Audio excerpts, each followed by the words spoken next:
probably the first time when we came back from the Falklands and we'd gone on leave, I had my first sort of episode, and that was we're out shopping. It was myself, my wife, and Matthew. It was 12 months, our son. And the only thing I really remember was being in a supermarket, in the Waitrose supermarket, in the Balham High Road, and listening to people talk. And I could feel myself getting angrier and angrier because they were talking about nonsense. They were talking about what was on EastEnders last night.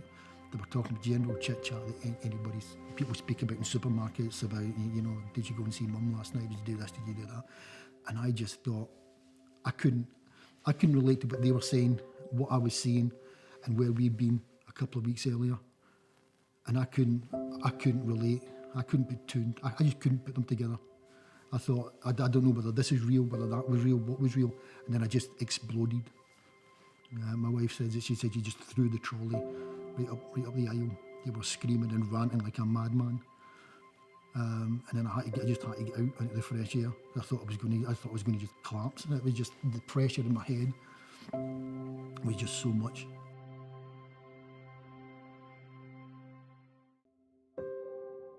Nothing felt normal anymore. PTSD wasn't what was mentioned. At first, they said that the thing that they discussed was like multiple personalities, like a dissociated identity. Then I was put forward for a lot of therapies. I got like rapid eye movement therapy and lots of one-to-one meetings to talk about the problems and things like that. It was even suggested by one psychiatrist that I had the electric shock therapy.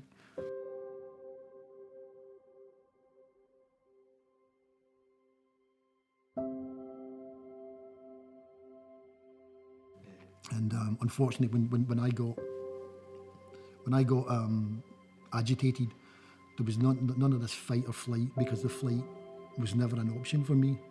It was always the fight. It would always be an aggressive response, whether that was somebody looking at me, whether that was somebody bumping into me, whether that was my wife saying something the wrong way, looking the wrong way. I have, to my shame, I have smashed every piece of furniture in our living room because the rage just exploded. Sorry.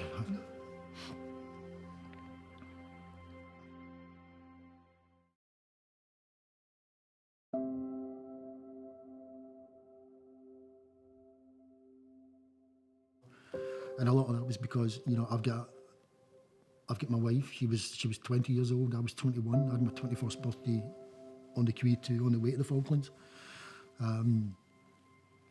That was clean. My wife, my son were home, was clean. My wife would ask me questions like, what was it like, we read this in the paper? And the more she asked me, the more aggressive I would get with her, because I just wanted to keep her as far from me as I can. Because she never asked for anything that anybody wouldn't expect someone to ask for. But I would just get to the stage where I just found it easier to rage, and then that way she wouldn't talk to me.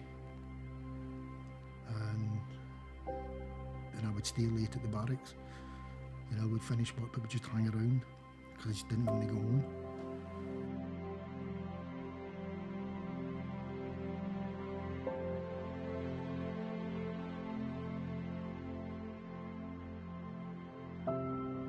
But at the end of the day, it's a human being that's in each of the conflicts. It doesn't matter whether it was 1945, 1982 or 1994.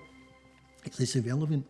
It's a story of a human being who's been put into that situation, which most of us hope that we'll never find ourselves, and then being brought back home.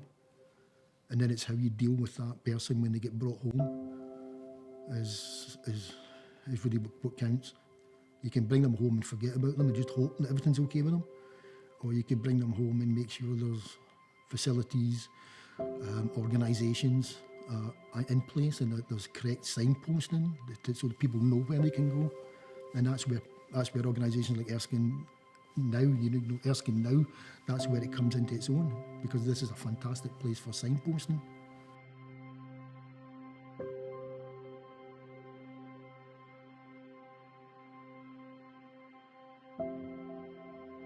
But when we came here and we were given our cottage, and it was, that was an amazing turning point in our life. And as I said earlier, I was quite prepared to just sit on my sort of porch and look out over the hills and think, this is great, I have arrived, and be complacent. But Erskine's got this way of, I call it the Erskine stealth care. They've got this wee thing that weaves around you, and it'll pull you in a direction, because there's something here for everybody. There's something here that'll tickle everyone, that'll give you something to sort of engage your body or your mind on.